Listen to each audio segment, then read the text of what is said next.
I'm Shraddha Mase, work in the capacity of Head QA Regulatory at Hygeno MB Molecular Biology. So before starting the presentation, I would like to introduce that what made me interesting in this field of quality assurance and regulatory, because as you saw the beautiful video where all processes and practices are briefed, the main thing what we follow is good laboratory and good manufacturing practices, which has led us to reach up to these heights.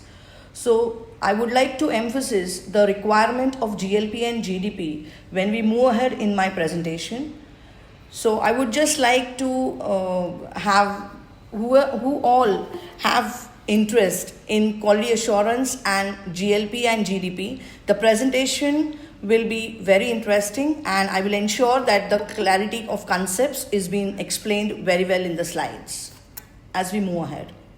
So the learning objectives for today's presentation will be understanding the history behind good laboratory practices, like why we have to follow the good laboratory practices, from where did it originate, from which year, what are the guidelines which came into force, why were they, because there is a connection between the regulatory requirement, GLP, GDP and quality management systems.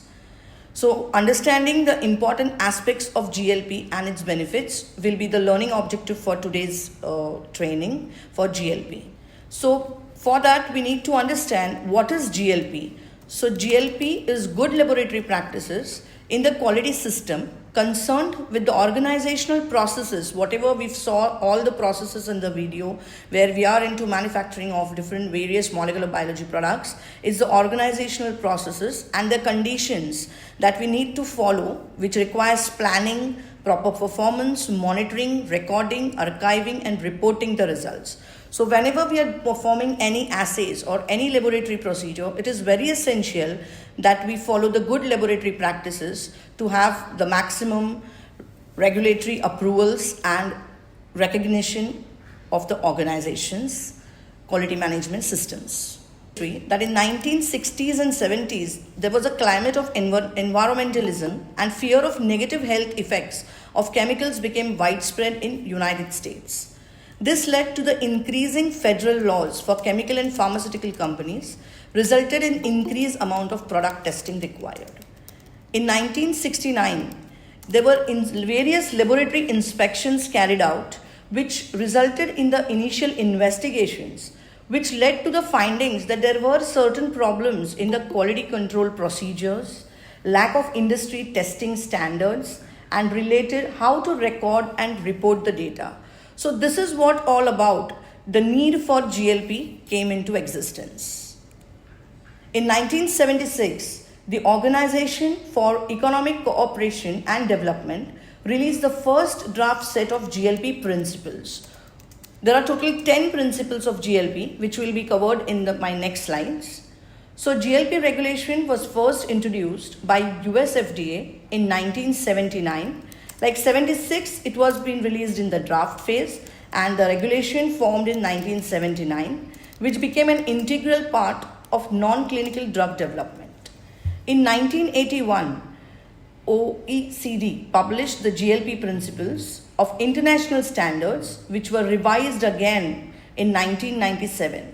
So this is a brief introduction, like from 1960s to 1981, how the GLP principles, international guidelines came into force. So the non-US companies that wanted to do business with United States or register their pharmacies in United States, there was a mandate that they had to comply to this US GLP regulations. So then companies eventually started making their own GLP regulations in the home countries. Like in ours, it's Schedule L1, that is Good Laboratory Practices under Drugs and Cosmetic Act 1940, Government of India. It outlines what all guidelines are there for ensuring the quality, reliability and integrity of a laboratory data, crucial for safe and effective development of pharmaceutical products, ultimately protecting the public health. So why we have to follow the good laboratory practices? The ultimate goal is we should have our product safe launched in the market, which has a quality, which has a reliability and integrity of the laboratory data. ultimately protecting the public health. So the key components of laboratory practices include organization and personnel, building and facilities, equipment and machineries, standard operating procedures, which are work instructions, method of analysis, there are specifications, then sample handling procedures, method validations, what all methods we use in the laboratory needs to be validated, then quality control testing, data management is the most important one, compliance and ethics is another one. With these principles, we achieve continuous improvement in our quality management system, which leads to better and better product, which is safe in the market. Organization and personnel. What does this principle mean? It means that the management and personal responsibilities when you work in a laboratory are clearly defined. There are no overlapping or there is no confusion among what responsibilities are to be carried out by the team. Then personnel working in laboratories, we need to check the qualification and the trainings they have undergone to have their responsibilities and authorities clearly defined. Ensure the sample traceability from its receipt till final disposal, where the sample log, labeling, accompanying documents are online. Analysis is conducted in a timely manner and way that is compliant to the requirements of GLP. So requirements of GLP I mentioned in my previous slide, where there are 10 requirements of GLP. One of the requirement is organization and personnel. Let us move to the next one, where we are saying that organization and personnel also needs to take care that there is no smoking, eating, drinking, chewing inside the control areas. Personnel involved in testing are responsible for following all the gowning procedures, maintaining good hygiene, following proper safety practices. Safety rules include you should always wear appropriate personal protective equipments. You should never mix acids with bases or add water to acid. You should tie back your long hairs, cut your long nails, and maintain a good hygiene. I would like to stress on the safety rules because when you enter in the science field and in a laboratory sort of work where you are trying your career with molecular biology as your career, you need to follow the safety rules where you're not allowed to have your long nails, or you have to maintain a good hygiene. So that is the basic requirements for your own safety. It's for the own safety that we need to follow these rules. There are procedures which are laid down for the entry and exit, how you have to do the entry with gowning procedures, all needs to be adhered to. That is the start of the good laboratory practices. Then your buildings and facilities, the standards, the regulations also talk about how your laboratory layout should be. So typically a laboratory layout where you have to have a separate machinery area, the temperatures required for the machines, the maintenance of the machines, the documentation area, the working bench, everything needs to be segregated properly, ensuring the safety of a personnel as well as the product.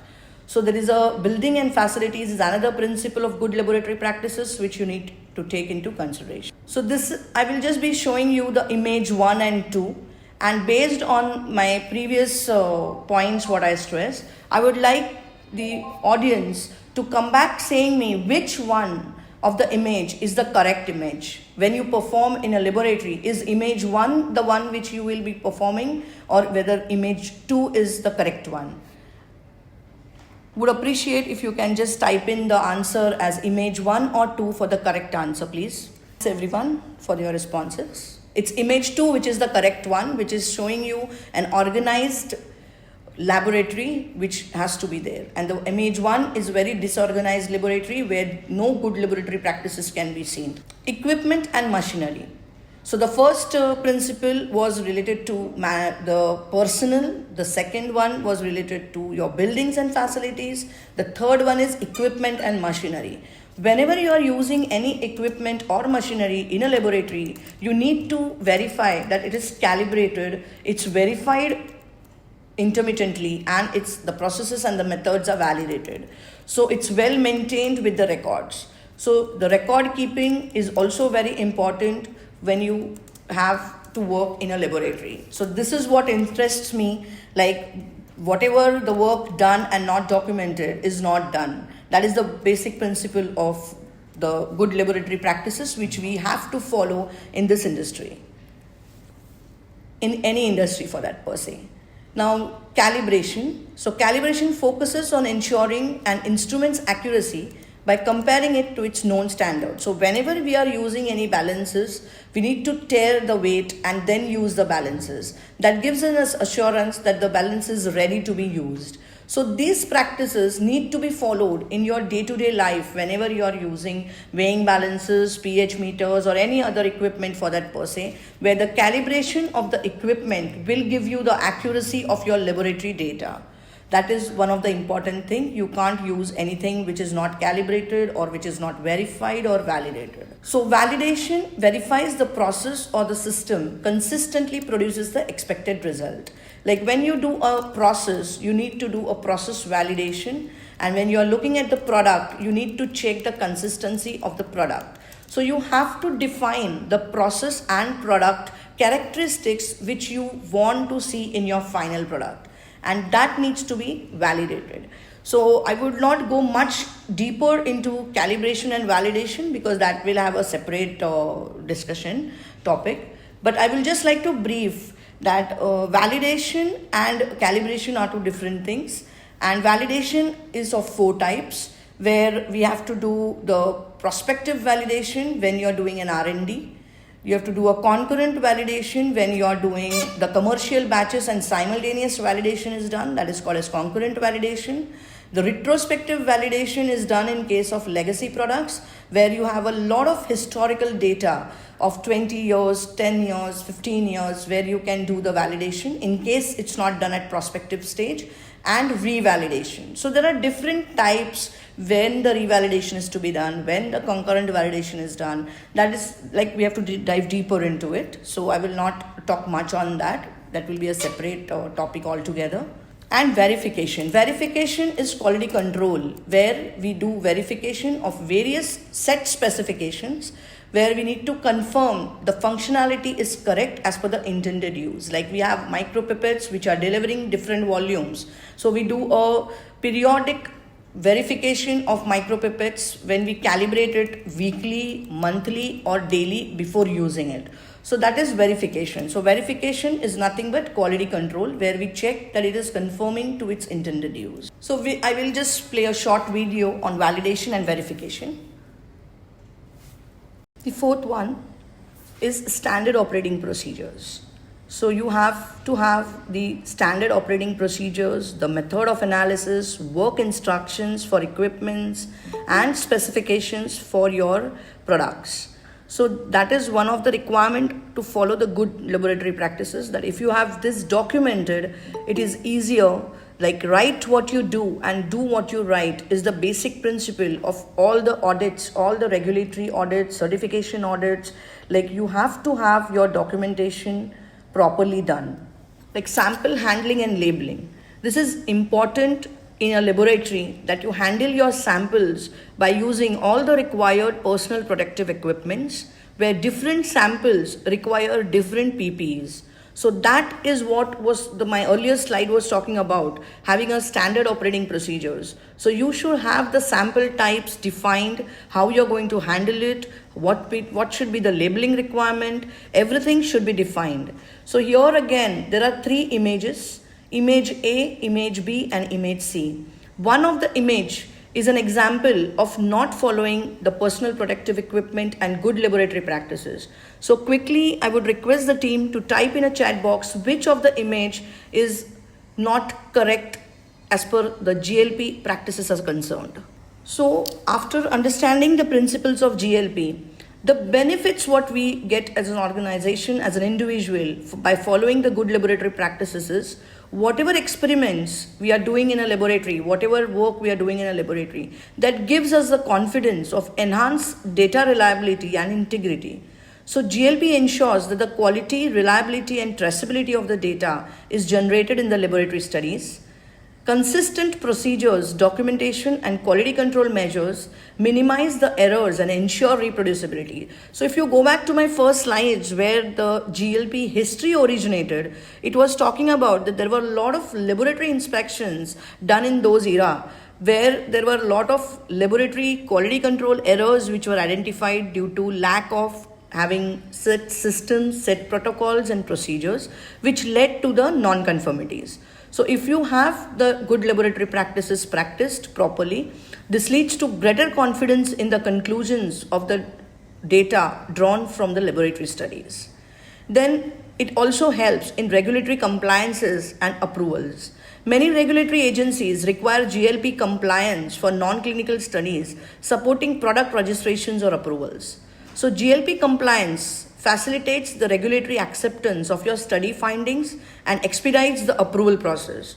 So as you saw in the HyGeno-MB video, where we follow all the good laboratory practices, the confidence of having a better product in the market is enhanced with a lot of regulatory compliances and approvals, which reduces the risk of delays and non-compliance related issues. So it is very important that in a laboratory, we have the good laboratory practices followed. And it also leads to cost savings and operational efficiency, where it promotes the efficiency, consistency, accuracy of the laboratory operations, minimizing the resource wastage. So if you follow the good laboratory practices, then you don't have to repeat your assays, you don't have to rework, you don't have to answer for the non-conformities, and then overall your cost savings and time is saved. So it is first time right approach which GLP teaches us. So GLP can help the organizations streamline their operations and improve their overall productivity. So after all these things are followed, like GLP is followed, it enhances the company's reputation and credibility in the industry and among regulatory agencies. So it is very important that the 10 principles of GLP are understood, the benefits of GLP is understood, and it is being followed in our day-to-day practices when we work in a laboratory, because GLP and quality go hand in hand, and quality is the responsibility of each and every employee and individual.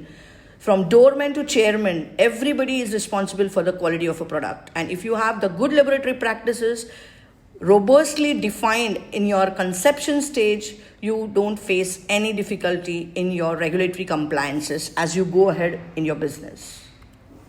So this is what I emphasized on the good laboratory practices. Following the good laboratory practices, its documentation is the integral part of a good laboratory practices.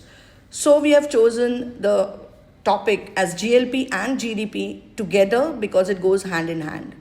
So everybody is excited and ready to understand what is GDP. So let us understand what is good documentation practices. So for that, we need to understand what will be the learning objectives of this GDP training.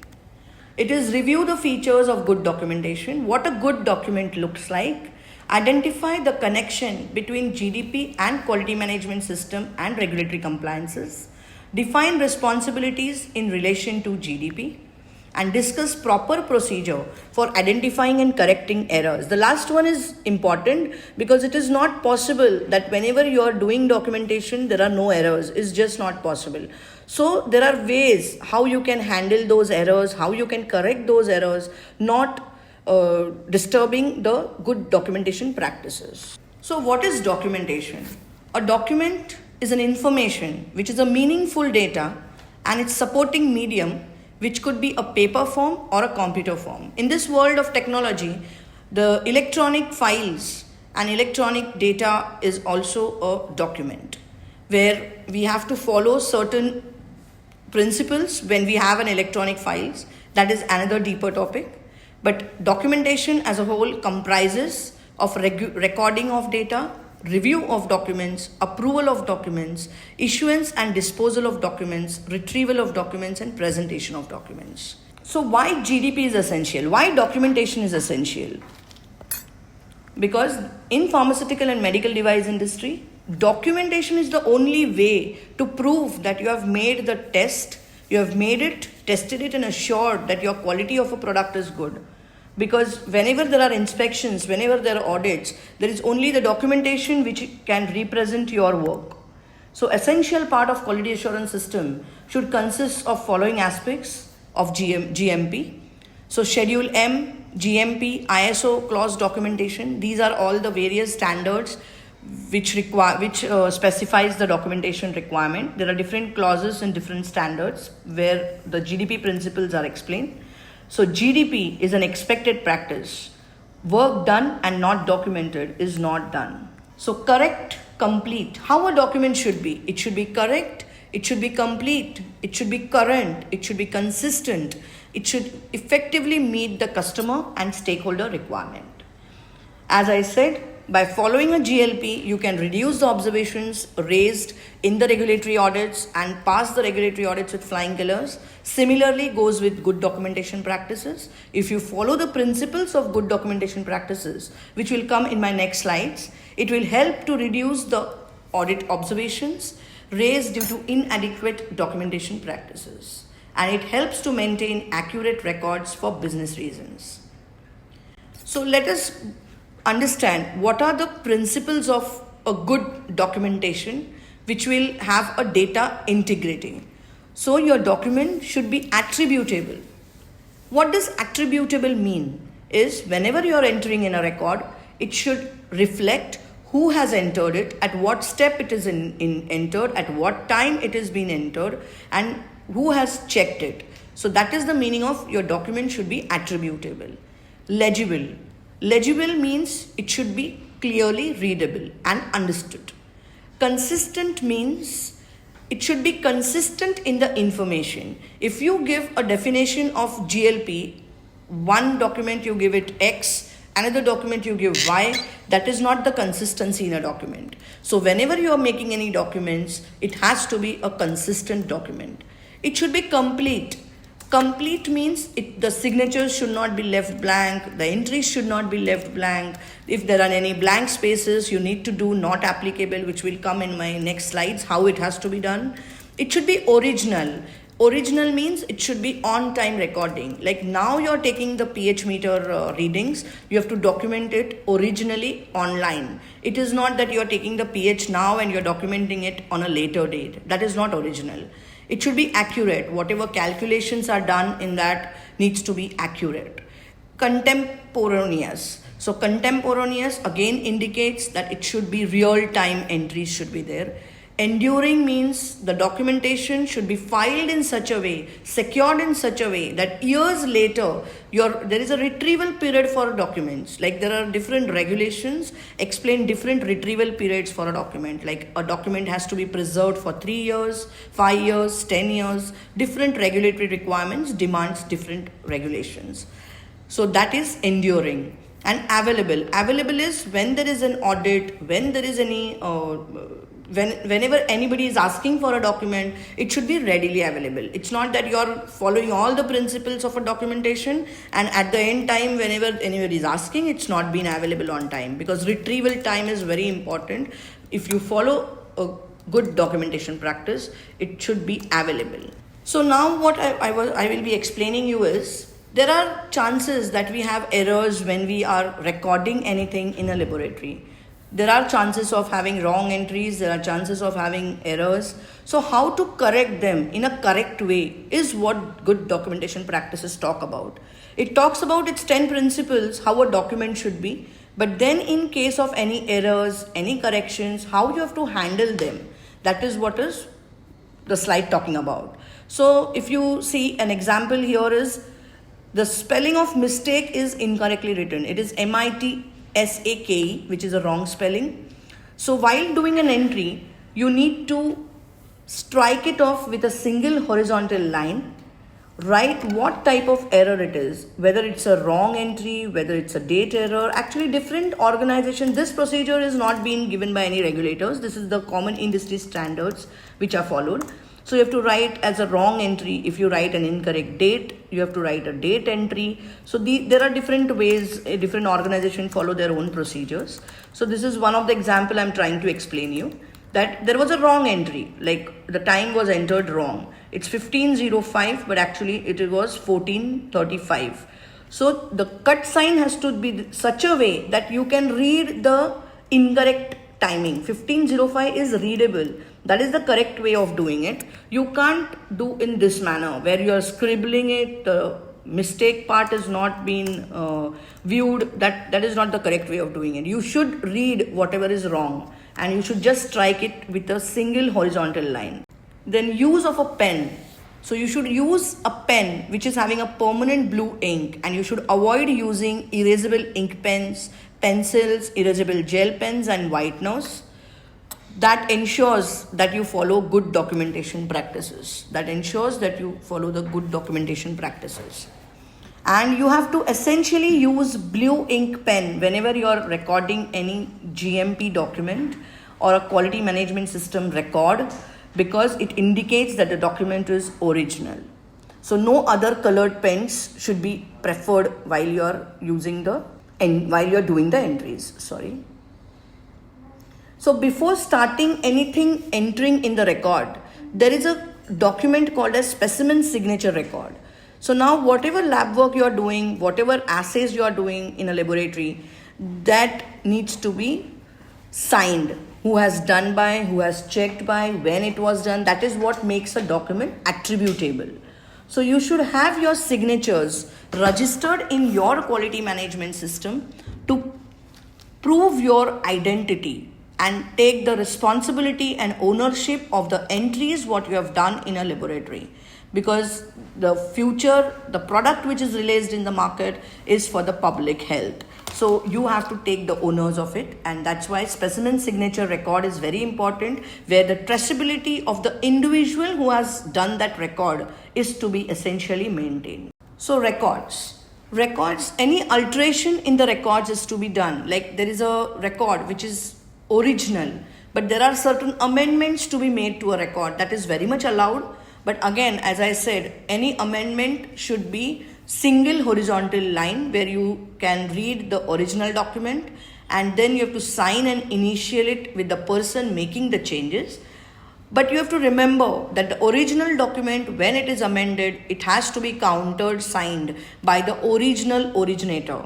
Means if I am doing any record and I have written there as 5, if anybody wants to make a correction into it, who has realized that this record needs an amendment, can do the amendment, but I have to countersign that because I have done the original entry. So this is the principle what we need to follow whenever any amendments are done or any alterations are done for any records.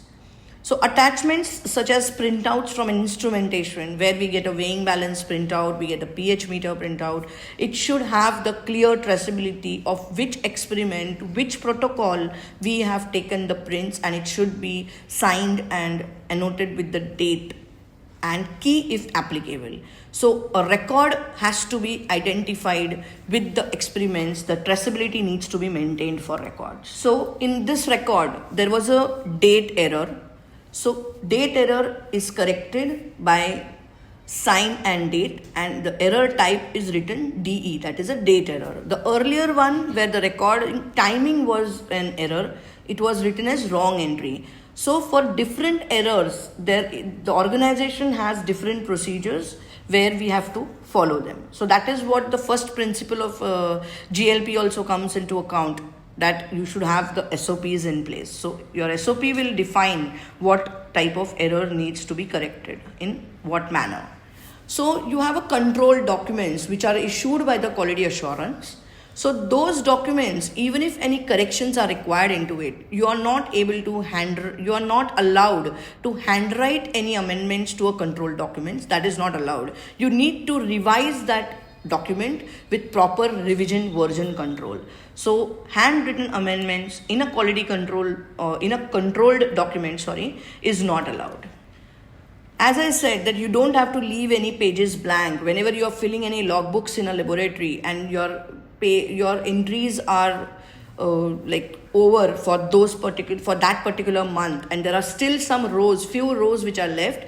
A good documentation practice suggests that you have to do it as NA. It's not applicable. Put your sign and date, so that it's not misused or it's not been entered. Wrong data by mistake is not entered there. So it's a good practice that don't leave any spaces blank.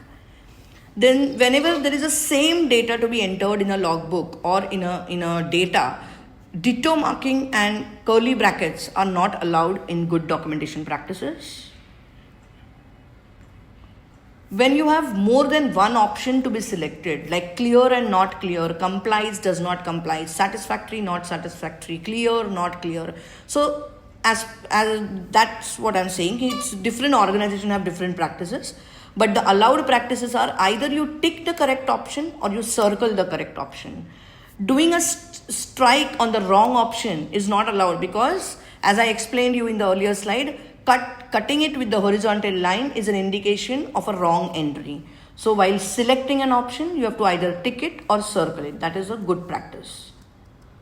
Whenever you write a date and time, whenever you are recording any documentation, the principle of documentation is consistency. To meet the consistency, there are two types of date formats which organization generally use: DDMMYYYY or DDMMYY. So, and the time format is either 24-hour format or 12-hour format. So what do you mean by the document is consistent? So you should have the practices followed where a consistency will define by writing the same date pattern throughout the organization document, where there will be a one document, good documentation practices SOP, which will define the documentation practices of an entire organization. This will lead to consistent documents. Whenever any typical date or time pattern is followed, it is followed throughout the organization. That reflects good documentation practices. Then sometimes we make wrong entries, like the wrong entry here is approval, right entry is approved. So partially correcting the entry, like you are just correcting, you're just deleting the, like you're just putting a horizontal line on AL and writing it ED is not allowed. You have to entire cut the approval word with a single horizontal line and write the correct word with sign and date by the doer. So font type, font size, abbreviations used throughout the documents should be used at the first when they are used within the document. So you should have this uniformly defined whenever you are filling any documents. That will be the compliance to good documentation practices. All control documents should be paginated. All control documents should have version control. Whenever there is a data to be transcribed from a raw format to final compilation, always maker checker system is very important to maintain the integrity of the records and the data. So no time you should just copy the data from raw to final compilation with the same person. Maker checker system has to be employed. So that data transcription errors can be avoided. Such compiled data shall be compared and reviewed carefully with respect to raw data by Per and his or her reviewer. So no such data compilation shall be finalized without a careful review between two records. This is very important because if you do mistake in transcription of raw data to a final compilation, it directly doubts on the integrity of your data, whatever you're doing in your laboratory. So this is very, very important that no data transcription errors should be occurring. And for that, you need to have a maker checker system in place. So this you can just go through. Like there are whatever presentation I did till now for GDP, I've just tried to summarize the do's and don'ts. So I will just focus on the don'ts because do's I've already told you. So don'ts are the things which you need to be careful as you progress. So use any other color pen than blue is not allowed. Overwriting is not allowed. Using liquid correction fluid is not allowed. Record the data before the action or the event is not allowed. Leave any spaces blank is not allowed. You have to approve, verify and review your own work is not allowed. Like I am only doing the experiment, I am only reviewing the data, I am only releasing the reports and I am only giving the final approval is not allowed, because then your maker checker system is completely collapsed. Use of ditto marking in curly bracket is not allowed. Making handwritten changes or corrections in a printed controlled document as an approved GMP document is not allowed.